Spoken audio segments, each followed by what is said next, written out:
हे तुलसी माँ, आपकी इस वीडियो को जो भी सच्चे दिल से लाइक करें, उसके घर में स्थायी रूप से निवास बना लेना, उसकी झोली खुशियों से भर देना। जय तुलसी माँ, उसके घर में कभी अनधन की कमी कभी मत होने देना। तुलसी में डाल दे ये एक चीज, पैसे गिनते गिनते तक हो जाओगे रातों रात। माला माल। नमस्कार दोस्तों, आप सभी का स्वागत है। दोस्तों, हमें तुलसी में कौन सा जल कभी नहीं डालना चाहिए और कौन सी चीज हमें तुलसी की जड़ में गाढ़ DDH देनी चाहिए। आज की इस वीडियो में हम आपको ऐसी कुछ बातें बताने वाले हैं जिन बातों को आपको जानना बेहद ही जरूरी है। अगर आप इन बातों का पालन नहीं करेंगे तो आपको अपने जीवन में बहुत सी कठिनाइयों का सामना भी करना पड़ सकता है। अगर आप इन बातों का पालन करेंगे तो आपको जीवन में अधिक लाभ मिलेगा। तो चलिए जानते हैं आज की वीडियो में। इसके अलावा अगर आप तुलसी के नीचे यह एक चीज बांध देते हैं तो आपको मां तुलसी का ढेर सारा आशीर्वाद मिलता है और आपके घर में मां लक्ष्मी का सदैव ही निवास रहता है। दोस्तों, तुलसी का पौधा घर में होना परिवार के प्रत्येक सदस्य के लिए लाभकारी होता है। यह पौधा हर प्रकार से उपयोगी होता है। पुराणों के अनुसार तुलसी में देवी लक्ष्मी का वास होता है और नियमित रूप से इस पौधे की पूजा करने से लाभ भी अवश्य मिलता है। लेकिन यदि आप तुलसी को घर में रखने के साथ ही उसके नीचे यह एक चीज बांध देते हैं तो आपको तुलसी लगाने का कई गुना अधिक फल प्राप्त होता है, क्योंकि इस एक चीज के बिना तुलसी अधूरी मानी जाती है। यह चीज उसी को संपूर्ण बनती है। इसीलिए शास्त्रों में इसका सबसे अधिक महत्व बताया गया है। दोस्तों, भारत में ही नहीं बल्कि संसार के अधिकतर देशों में तुलसी को बहुत ही गुणकारी पौधा माना गया है। इस पौधे में अनेक औषधीय गुण होने के साथ ही इसका आध्यात्मिक तौर पर भी बहुत महत्व बताया गया है। प्रत्येक धार्मिक अनुष्ठान हो अथवा कोई यज्ञ हो, उसमें तुलसी का प्रयोग अवश्य किया जाता है। विष्णु पुराण में तुलसी को भगवान विष्णु की पत्नी कहा गया है। इसी कारण से तुलसी जगत जननी है। तुलसी को समस्त देवी देवताओं से वरदान प्राप्त है, जिससे तुलसी के पात्र को अमृत के गुण से युक्त कहा गया है। जिस स्थान पर तुलसी का पौधा होता है वह स्थान पर ब्रह्मा, विष्णु और महेश ज्ञानी की त्रिदेव का निवास होता है। और तुलसी की पूजा करने से सभी बात उसी प्रकार से नष्ट हो जाते हैं जैसे सूर्य के उदय होने पर रात्रि का अंधकार नष्ट हो जाता है। शास्त्रों के अनुसार जिन घरों में तुलसी का पौधा सदैव भी हरा भरा रहता है, उसे घर में सुख, शांति और समृद्धि बनी रहती है। भगवान विष्णु की पूजा में और उन्हें चढ़ाए जाने वाले भोग में तुलसी के पत्र आवश्यक होने चाहिए, क्योंकि तुलसी पत्र के बिना भगवान विष्णु किसी भी प्रकार का भोग स्वीकार नहीं करते हैं। इसीलिए प्रत्येक घर में तुलसी का पौधा अवश्य होना चाहिए। अगर आपके घर में तुलसी है तो सुख, शांति और समृद्धि के लिए तुलसी मां को चुनरी अवश्य चढ़ानी चाहिए।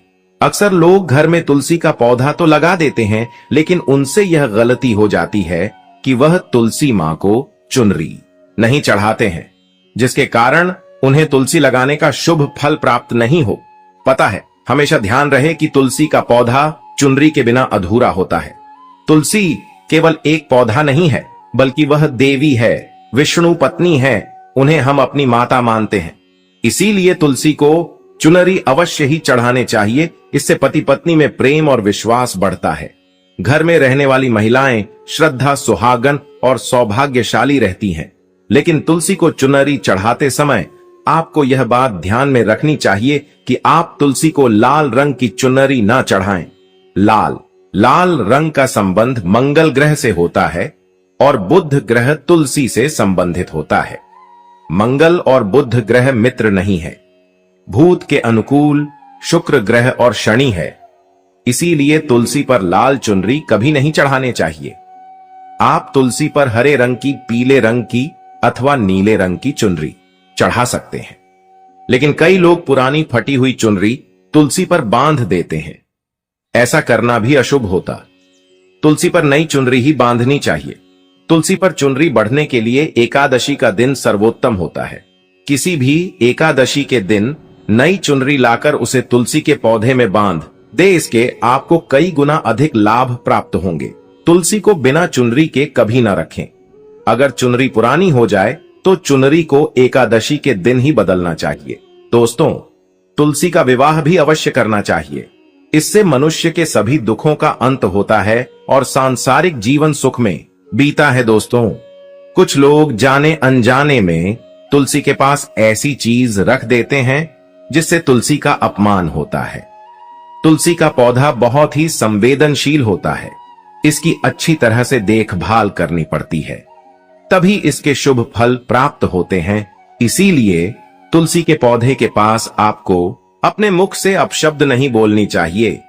तुलसी के पास भूल से भी जूते, चप्पल अथवा झाड़ू पोछा नहीं रखना चाहिए। इसे आप मान गया है, जहां पर तुलसी का पौधा हो उसे स्थान के आसपास थूकने से घोर अनर्थ होता है। तुलसी के पास जल से भरा हुआ पात्र भी नहीं रखना चाहिए। तुलसी के पौधे के पास दीपक जलाने के बाद दीपक को वहां से हटा देना चाहिए, क्योंकि तुलसी के नीचे बुझा हुआ दीपक रखना अशुभ माना जाता है। जिस स्थान पर भी तुलसी का पौधा होता है वह स्थान को हमेशा ही स्वच्छ रखना चाहिए। इसीलिए नियमित रूप से तुलसी के पौधे का पास साफ सफाई का ध्यान रखें। तुलसी के पौधे में शिवलिंग और गणेश जी की प्रतिमा नहीं रखनी चाहिए। साथ ही तुलसी के गमले में अन्य किसी भी प्रकार का पौधा भी लगाना अशुभ होता है। तुलसी के पौधे के पास कपड़े भी नहीं सुखाने चाहिए, अन्यथा कपड़ों से गंदा पानी तुलसी के पौधे पर गिर सकता है। ध्यान रहे, तुलसी के पौधे को नाखून से नहीं तोड़ना चाहिए, इससे तुलसी का अपमान होता है। यदि तुलसी के पत्ते सूखकर गिर जाते हैं तो उन्हें कचरे में नहीं फेंकना चाहिए। उन बातों को आप तुलसी की मिट्टी में ही दबा दें। रविवार के दिन तुलसी के पत्ते नहीं तोड़ने चाहिए और रविवार को तुलसी को जल भी नहीं चढ़ाना चाहिए। बाकी अन्य दिन नित्य बिना चुके तुलसी को सुबह जल देना चाहिए और शाम के समय एक दीपक जलाना चाहिए। अक्सर महिलाएं स्नान के बाद अपने बाल खुला रखकर ही तुलसी को जल देती हैं। ऐसा करना गलत होता है। महिलाओं को हमेशा ही अपने बाल बांधकर माथे पर सिंदूर लगाकर ही तुलसी में जल देना चाहिए। इससे तुलसी का आशीर्वाद प्राप्त होता है। घर में तुलसी का पौधा लगाते समय ध्यान रहेगी, आप इसके लिए गांधी मिट्टी का उपयोग न करें। तुलसी के पौधे के लिए शमशान की अथवा गंदगी वाले स्थान की मिट्टी का कभी उपयोग नहीं करना चाहिए। इससे तुलसी मां रूठ जाती है और सूखने लगती है। तुलसी का पौधा कभी गंदे स्थान पर नहीं लगना चाहिए, जैसे नाली अथवा बाथरूम के पास तुलसी का पौधा कभी नहीं रखना चाहिए, अन्यथा गंदा पानी तुलसी के पौधे में गिर सकता है, जो बहुत ही अशुभ माना गया है। घर में तुलसी का पौधा कभी सूखना नहीं चाहिए। शास्त्रों में ऐसी मान्यता है कि तुलसी का पौधा सूखना अकाल मृत्यु की सूचना देता है।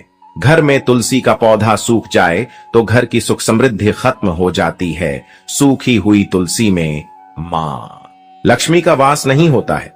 वास्तुशास्त्र के अनुसार तुलसी का पौधा सूख जाए तो यह आने वाली किसी विपत्ति या दुर्घटना का संकेत होता है। इसीलिए तुलसी का अच्छे से ख्याल रखना चाहिए। उसे नीचे जल्दी कर हरा भरा रखना चाहिए। तुलसी में कभी भी किसी प्रकार के केमिकल नहीं डालने चाहिए। केवल खाद्य पदार्थ और गोबर का प्रयोग करना चाहिए। साथ ही इस बात का ख्याल रखें कि तुलसी में मकड़ी के जाले अथवा कीड़े नहीं लगने चाहिए। ऐसे स्थान पर लक्ष्मी वास नहीं करती है।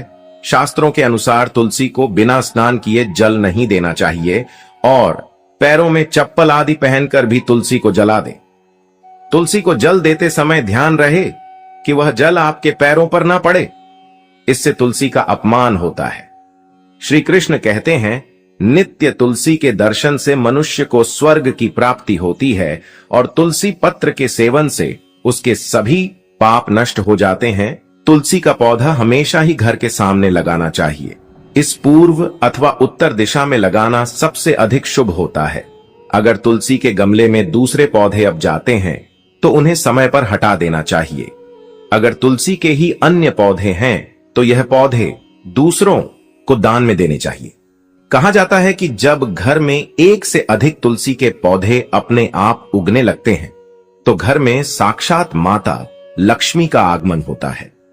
तुलसी के पास कभी कांटेदार पौधे नहीं रखना चाहिए। इससे तुलसी मां रूठ जाती है।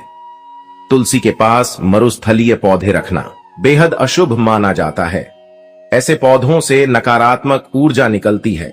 शास्त्रों में कहा गया है, जिन पौधों से हरी भरी कलियों की उत्पत्ति ना हो, उसके स्थान पर कांटे निकालते हो, तो ऐसे पौधों को तुलसी के पास कभी रखना नहीं चाहिए।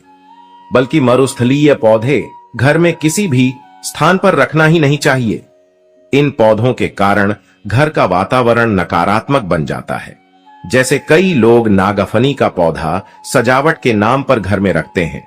ऐसा करना बिल्कुल गलत है। नागफनी का पौधा तो गलती से भी तुलसी के पास न रखें।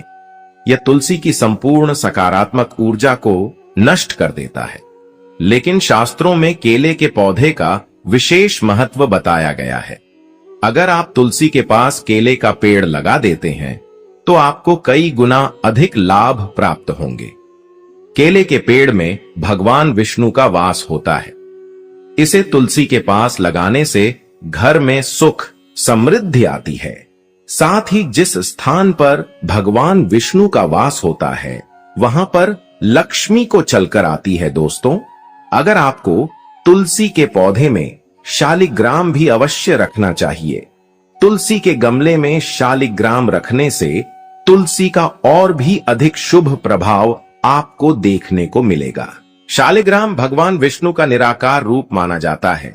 यह काले रंग का पत्थर होता है जिसे विलक्षण और मूल्यवान माना गया है। इसे अगर आप तुलसी के गमले में रखेंगे तो आपके घर से संपूर्ण नकारात्मक ऊर्जा नष्ट हो जाएगी। मानता है कि शालिग्राम में अल्प मात्रा में सुवर्ण भी होता है। यह पत्थर उत्तर की गंडकी नदी में पाए जाते हैं। इसीलिए अगर आप शालिग्राम तुलसी के पौधे में रखते हैं तो भगवान विष्णु के साथ आपको मां लक्ष्मी की भी कृपा प्राप्त होगी। आपके घर में कभी धन धान्य की कमी नहीं रहेगी। पुराने के अनुसार जिस घर में शालिग्राम होता है वह घरों के समान श्रेष्ठ होता है।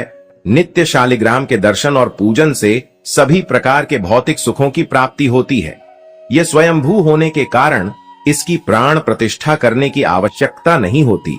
ऐसे अगर तुलसी के पास रखकर इसकी पूजा रोज की जाती है तो व्यक्ति को धन संबंधी कोई समस्या नहीं आती है।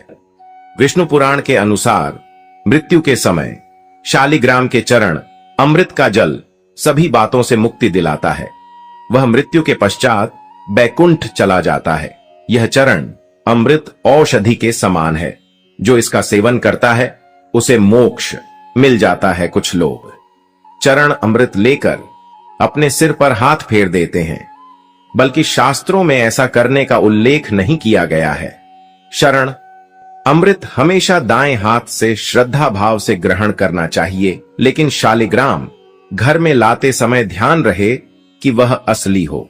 आजकल कई प्रकार शालिग्राम मार्केट में मिलते हैं जिनकी पूजा करने का कोई फल प्राप्त नहीं होता है। घर में केवल एक ही शालिग्राम की पूजा करनी चाहिए। पुराने में कहा गया है भगवान विष्णु की मूर्ति से कई ज्यादा उत्तम होता है। शालिग्राम की पूजा करना, शालिग्राम को चंदन लगाकर उस पर एक तुलसी का पत्ता रखना चाहिए। प्रतिदिन शालिग्राम को पंचामृत से स्नान करना चाहिए। ऐसा करने से सभी जनों के पाप नष्ट होते हैं। शालिग्राम सकारात्मक और सातवें ग्रह का प्रतीक होता है। अंतिम महत्वपूर्ण बात आपको बता दे कि तुलसी का पौधा कभी लालच में आकर नहीं लगाना चाहिए। तुलसी का पौधा लगाए तो उसकी नित्य पूजा करना आवश्यक है। अगर आप इन नियमों का पालन नहीं कर सकते हैं तो तुलसी का पौधा घर में लगाकर तुलसी माँ का अपमान भूल से भी ना करें। इससे आपको विपरीत परिणाम भोगने पड़ सकते हैं। तो दोस्तों, इस प्रकार से आप भी तुलसी के गमले में यह चीज अवश्य रखें और सच्ची श्रद्धा से तुलसी के पौधे की देखभाल करें। मां लक्ष्मी आपके जीवन में खुशियां और धन संपत्ति लेकर आएंगे। तुलसी मां को जल देते समय बोलने चाहिए। ये 3 शब्द सभी मनोकामनाएं पूर्ण हो जाती हैं। आज की इस वीडियो में हम जानेंगे तुलसी मां के पौधे को जल देते समय क्या बोलना चाहिए। एक बार की बात है, भगवान विष्णु आराम कर रहे थे। तभी वह मां लक्ष्मी आई और मां लक्ष्मी ने भगवान विष्णु से तुलसी मां को जल देने का महत्व पूछ लिया था। तब भगवान विष्णु ने उन्हें उसका महत्व सुना दिया था। आगे देवी मां लक्ष्मी कहती हैं, हे स्वामी, आपने मुझे तुलसी मां को जल देने का महत्व तो बता दिया है, किंतु अब मेरे मन में यह जानने की जिज्ञासा हो रही है कि तुलसी मां को जल कैसे देना चाहिए। तुलसी मां को जल देने की सर्वोत्तम विधि कौन सी है तथा तुलसी मां को जल देने का मंत्र कौन सा है? कृपया आप मुझे इन सभी प्रश्नों का उत्तर दें। तब भगवान विष्णु देवी मां लक्ष्मी से कहते हैं, हे प्रिय, जिस प्रकार से मैंने तुम्हें तुलसी मां का महत्व सुनाया है, उसी प्रकार से तुलसी मां को जल देते समय बोले जाने वाले मंत्र का भी बड़ा महत्व है। यह मंत्र केवल 3 शब्दों का है, किंतु इसका प्रभाव बहुत कल्याणकारी है। जो भी इंसान प्रतिदिन तुलसी मां को जल देते समय अपने मुख से केवल यह 3 शब्द बोल देता है, तो साक्षात मां लक्ष्मी उसके घर में प्रवेश करती है, उसकी दरिद्रता समाप्त हो जाती है, उसे धन धान्य की प्राप्ति होती है। वह मंत्र बताने से पूर्व मैं आपको तुलसी मां के इस मंत्र का महत्व सुनाता हूं। इस महत्व को सुन लेने मात्र से ही इंसान के समस्त पाप नष्ट हो जाते हैं। उसे 1000 वर्षों तक तुलसी मां को जल देने का पुण्य प्राप्त हो जाता है। इसीलिए देवी लक्ष्मी, आप इस कथा को ध्यान से पूरा जरूर सुने। देवी मां लक्ष्मी कहती हैं, हे प्रभु, मैं इस कथा को पूरा अवश्य सुनूंगी। आप मुझे तुलसी मां के मंत्र का महात्मा सुनाइए। भगवान विष्णु कहते हैं, हे देवी लक्ष्मी, दक्षिण में एक अत्यंत शोभायमान नगरी थी। उस नगरी में रमेश नाम का एक खोटी बुद्धि का ब्राह्मण रहता था। पापियों का तो वह शिरोमणि था। उसका जन्म एक ऐसे ब्राह्मण परिवार में हुआ था जो पाप कर्म करने वाले, शास्त्र ज्ञान से शून्य थे। वह जन्म से तो ब्राह्मण था, किंतु कर्म से वह अत्यंत दुराचारी था। वह न पूजा पाठ करता, न ध्यान करता, न जप, न हवन और न ही मेहमानों का सत्कार करता था। उसके द्वार पर आए मेहमानों को बिना दान किए ही क्रूरतापूर्वक भगा देता था। स्त्री लंपट होने के कारण वह सदैव ही पराई स्त्रियों में आसक्त रहता था। उसे मदिरापान करने की भी आदत थी। साथ ही वह मांस खाया करता था। वह दिन में खेत में काम करके पत्ते बेचकर जीविका चलाया करता था और रात में वेश्याओं का सेवन करता था। इस प्रकार से उस ब्राह्मण ने अनेक वर्षों तक जीवन व्यतीत किया। फिर एक दिन वह दुर्बुद्धि रमेश बेचने के लिए पत्ते इकट्ठा करने के लिए एक ऋषि की वाटिका में घूमने लगा और पत्ते तोड़ने लगा। तभी एक काल रूपधारी काले सर्प ने उस ब्राह्मण को काट लिया और उसी समय पर उसकी मृत्यु हो गई। उसके बाद 2 यम के दूत उसे लेने के लिए उस स्थान पर प्रकट हुए और उसे उठाकर यमलोक ले जाने लगे। मार्ग में वह यमदूतों के सामने बहुत विलाप करने लगा, हे दूतों, मुझे कहां ले जा रहे हो? मुझे छोड़ दो, मेरे प्राण बख्श दो। किंतु यमदूत उसे यह कहते हुए ले जाने लगे, अरे दुष्ट ब्राह्मण, तेरे पाप कर्मों के कारण तुझे सांप ने काट लिया है। अब यमदेव तुझे अवश्य घोर नरक में डाल देंगे। फिर यम के दूत उस ब्राह्मण को लेकर यमलोक पहुंचते हैं और यमदेव के सामने खड़े हो जाते हैं। चित्रगुप्त उस ब्राह्मण का लेखा जोखा निकालते हैं और यमदेव से कहते हैं, हे धर्मराज, इस ब्राह्मण ने बचपन से लेकर मृत्यु तक पाप ही पाप किया है। इसने कभी कोई पुण्य का काम नहीं किया है। फिर धर्मराज अपने दूतों से कहते हैं, हे दूतों, इस घोर पाप करने वाले ब्राह्मण को उठाकर ले जाओ और इसे नरक में डाल दो। फिर यम के दूत उस ब्राह्मण को ले जाते हैं और नरक की भयंकर अग्नि में धकेल देते हैं। अनेक वर्षों तक नरक में सजा भुगतने के बाद उस ब्राह्मण को दूसरे जन्म में एक बैल का शरीर मिलता है। बैल का जन्म पाकर वह बोझ उठाने का काम करने लगा। उसका मालिक उससे दिन रात काम करवाने लगा। फिर जब उस बैल की शक्ति कम हुई तो उसके मालिक ने उसे एक लंगड़े आदमी को बेच दिया। उस लंगड़े आदमी ने उस बैल को खुद का बोझ उठाने के लिए उपयोग किया। वह उसकी पीठ पर बैठकर घूमा करता था। इस प्रकार से उस बैल ने 8 वर्ष तक उस लंगड़े आदमी का बोझ उठाया। फिर एक दिन वह लंगड़ा आदमी उस बैल की पीठ पर बैठकर किसी ऊंचे पर्वत पर जाने लगता है। उस पर्वत पर बहुत देर तक चढ़ने के कारण वह बैल बहुत थक गया। उसकी शक्ति क्षीण हो गई और कुछ समय बाद वह बैल बहुत जोर से मूर्छित होकर जमीन पर गिर पड़ा और अंतिम सांसें लेने लगा। तभी वहां पर खड़े लोगों को उस बैल पर बड़ी दया आ गई और वे उसके मुख में पानी डालने लगे। फिर उन लोगों में एक पुण्यात्मा व्यक्ति था। उसने उस बैल का कल्याण करने के लिए अपना पुण्य उस बैल को दे दिया।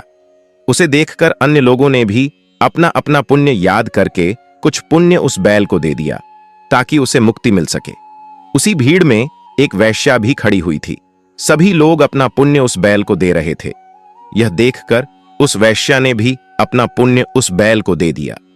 कुछ देर बाद उस बैल की मृत्यु हो जाती है। फिर उस स्थान पर यमदूत आते हैं और उस बैल के शरीर से उस ब्राह्मण की आत्मा को निकालकर यमलोक ले जाते हैं।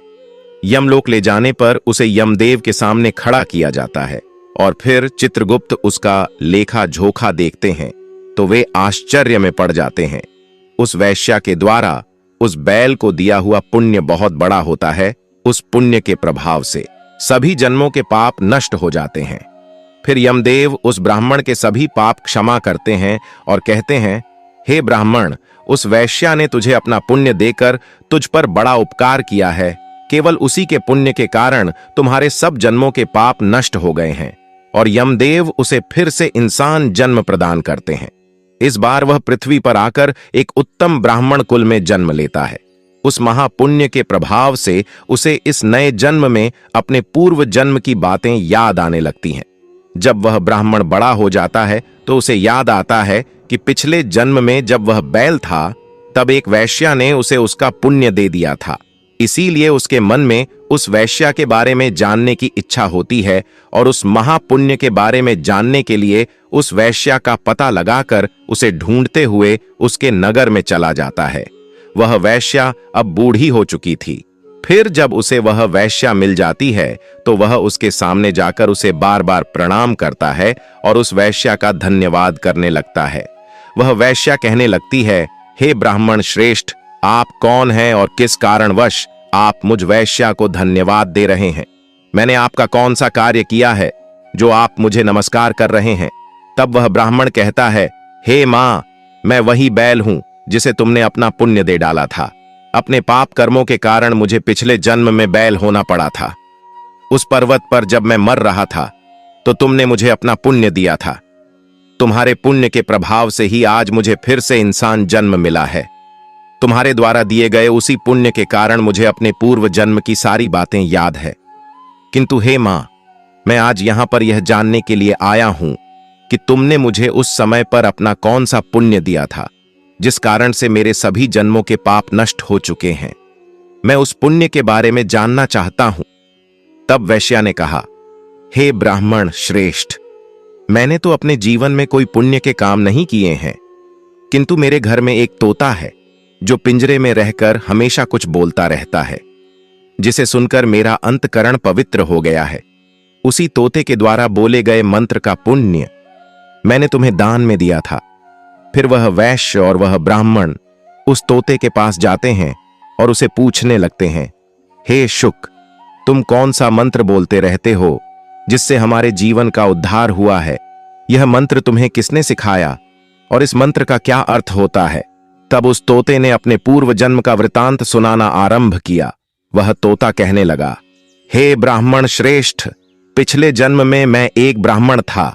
मैं अपने ज्ञान के अहंकार में अंधा हो चुका था। मैंने कभी गुरुजनों का आदर नहीं किया, सदैव ही उनका अपमान किया। मुझे अपने ज्ञान पर इतना अधिक घमंड हो गया था कि जिस कारण से मेरा क्रोध बहुत अधिक बढ़ गया और मैं सभी से द्वेष करने लगा। अन्य मनुष्यों को तुच्छ समझने लगा, विद्वानों का भरी सभा में अपमान करने लगा।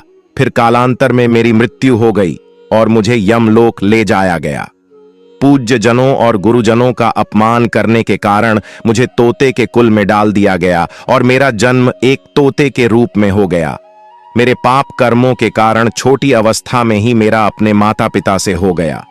फिर मैं पेड़ की डाल पर बैठकर रो रहा था तो उसी स्थान से कुछ मुनि जा रहे थे। उन्होंने मेरी दयनीय पुकार सुनी और मुझे लेकर अपने आश्रम में चले गए। वहां उस आश्रम पर उन्होंने मुझे एक सुंदर पिंजरे में रखा और मेरा अच्छी तरह से ख्याल रखा।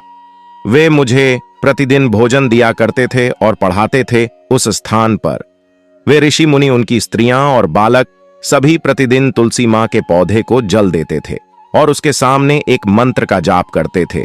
उन्हीं के मुख बार बार उस मंत्र को सुनकर मैंने उसे रट लिया और तभी से मैं उस मंत्र को जान गया हूं और वही मंत्र मैं दिन रात बोलता हूं।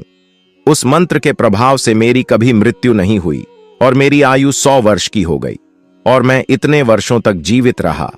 इसी बीच एक रात को एक चोर उस स्थान पर आ गया और उसने मुझे वहां से चुरा लिया और फिर इस वैश्या ने मुझे उस चोर से खरीद लिया। इस वैश्या के घर पर आने के बाद भी मैं उस मंत्र को बोलता रहता था, जिसे सुनकर इस वैश्या का मन भी पवित्र हो गया और ने वैश्या का काम छोड़कर भगवान विष्णु की भक्ति करने लगी। उसी मंत्र के प्रभाव से मेरे पूर्व जन्मों के सभी पाप नष्ट हो गए और उसी मंत्र के प्रभाव से इस वैश्या का भी अंतकरण पवित्र हो गया। हे ब्राह्मण देवता, उसी मंत्र के पुण्य से आप भी पाप मुक्त हो गए हैं। इस प्रकार से तोते ने उस ब्राह्मण को और उस वैश्या को सारा वृतांत सुना दिया, जिसे सुनकर वह ब्राह्मण और वैश्या दोनों ही अत्यंत प्रसन्न हुए और फिर वे दोनों ही प्रतिदिन तुलसी मां को जल देकर उस मंत्र का जाप करने लगे। फिर वह ता वैश्या और वह ब्राह्मण तीनों उस मंत्र के प्रभाव से दिव्य विमानों में बैठकर विष्णु लोक को चले गए। भगवान विष्णु कहते हैं, हे देवी मां लक्ष्मी, देखा आपने, केवल तुलसी मां के इस मंत्र के प्रभाव से उस तोते के, उस वैश्या के और उस ब्राह्मण के सभी पाप नष्ट हो गए हैं। इसीलिए प्रत्येक इंसान को रोज तुलसी मां को जल देते समय इस एक मंत्र का उच्चारण अवश्य करना चाहिए। हे देवी, वह मंत्र इस प्रकार है, इसे तुम ध्यान से सुनो। ओम वृंदावने स्वाहा, ओम वृंदावन स्वाहा। भगवान विष्णु कहते हैं कि जो भी स्त्री प्रतिदिन तुलसी मां के समक्ष इस मंत्र का उच्चारण करेगी वह सौभाग्यशाली बनेगी। जो भी पुरुष तुलसी मां के सामने इस मंत्र का उच्चारण करेगा उसे अक्षय धन की प्राप्ति होगी। जिस घर के सामने प्रतिदिन तुलसी मां की पूजा की जाएगी उस घर में साक्षात लक्ष्मी का वास होगा। तुलसी मां का यह मंत्र मंत्र राज कल्पतरु है। यह समस्त फलों को प्रदान करने वाला है। अतः जो भी तुलसी मां के सामने इस मंत्र का उच्चारण करेगा उसे संपूर्ण सिद्धियां प्राप्त होंगी। स्त्रियों को सदैव ही स्नान करके अपने बाल बांधकर मांग में सिंदूर भरकर प्रतिदिन तुलसी मां को जल देना चाहिए और इस मंत्र का उच्चारण करना चाहिए। रोज तुलसी मां के पौधे की परिक्रमा करनी चाहिए, इससे सभी दोष नष्ट हो जाते हैं। प्रतिदिन शाम के समय तुलसी मां के पास दीपक जलाना चाहिए और तुलसी मां के पास बैठकर भगवान विष्णु की आराधना करनी चाहिए। तुलसी मां के पास दीपक जलाने से इंसान को धन धान्य की प्राप्ति होती है। हजारों अमृत के घड़ों से नहलाने पर भी श्री हरि को उतनी तृप्ति नहीं होती जितनी वे मनुष्यों के द्वारा तुलसी मां का एक पत्ता चढ़ाने से प्राप्त करते हैं। 10,000 गाय के दान से मानव जो फल प्राप्त करता है वही फल तुलसी मां पत्र के दान से पा लेता है। जो मृत्यु के समय अपने मुख में तुलसी मां पत्र का जल पा जाता है वह संपूर्ण पापों से मुक्त होकर भगवान विष्णु के धाम जाता है। भगवान विष्णु कहते हैं, पूर्णिमा, अमावस्या, द्वादशी और सूर्य संक्रांति के दिन मध्याह्न काल रात्रि और अशौच के समय तेल लगाकर बिना स्नान किए अथवा बिना हाथ पैर धोए रात्रि के वस्त्र पहनकर तुलसी मां के पत्र तोड़ता है वह महापाप होता है। श्राद्ध, व्रत, दान, प्रतिष्ठा तथा देव पूजा के लिए तोड़े हुए तुलसी मां पत्र बासी होने पर भी 3 रात्रि तक पवित्र ही रहते हैं। तुलसी मां का एक एक पत्ता ना तोड़कर पत्तियों के साथ अग्रभाग को तोड़ना चाहिए। तुलसी मां की मंजरी सब फूलों से बढ़कर मानी जाती है। मंजरी तोड़ते समय उसमें पत्तियों का रहना भी आवश्यक माना गया है। पूज्य भाव से पौधे को हिलाए बिना तुलसी मां के अग्रभाग को तोड़ना चाहिए। इससे पूजा का फल लागुना बढ़ जाता है। तुलसी मां के पत्तों को कभी नाखून से नहीं तोड़ना चाहिए, इससे पाप लगता है। रात्रि में तुलसी मां के पौधे को स्पर्श न करें अथवा उसके पत्ते न तोड़ें, ऐसा करना अशुभ माना गया है। रात्रि में तुलसी मां का पौधा निद्रा अवस्था में होता है, ऐसे में पत्ते तोड़ने पर पाप ही लगता है। गुरुवार के दिन तुलसी मां के पौधे में थोड़ा सा कच्चा दूध अर्पित करें। दूध चढ़ाते समय ओम नमो भगवते वासुदेवाय नमः इस मंत्र का जाप अवश्य करना चाहिए। तुलसी मां के पौधे के पास शालिग्राम रखें और उस पर तिल चढ़ाए पूजा में तुलसी मां और शालिग्राम को दूध में भीगी हल्दी का तिलक अवश्य करें। शालिग्राम पर तुलसी मां पत्र रखकर चंदन लगाना चाहिए। अगर कोई महिला मासिक धर्म से है तो वह तुलसी मां की पूजा न करें। मासिक धर्म के दौरान तुलसी मां को स्पर्श करने से घोर पाप लगता है, इससे स्त्री की दुर्गति होती है। तो भक्तों, इस प्रकार से भगवान विष्णु ने देवी मां लक्ष्मी को तुलसी मां को जल देने के मंत्र का महत्व सुनाया है। यह कथा आपको कैसी लगी कमेंट करके अवश्य बताएं। अगर यह जानकारी अच्छी लगी तो वीडियो को लाइक जरूर करें। भक्तों, अगर आप मां लक्ष्मी को अपने घर लाना चाहते हैं तो कमेंट बॉक्स में लिखे जय मां लक्ष्मी। आपका हमारे घर में स्वागत है।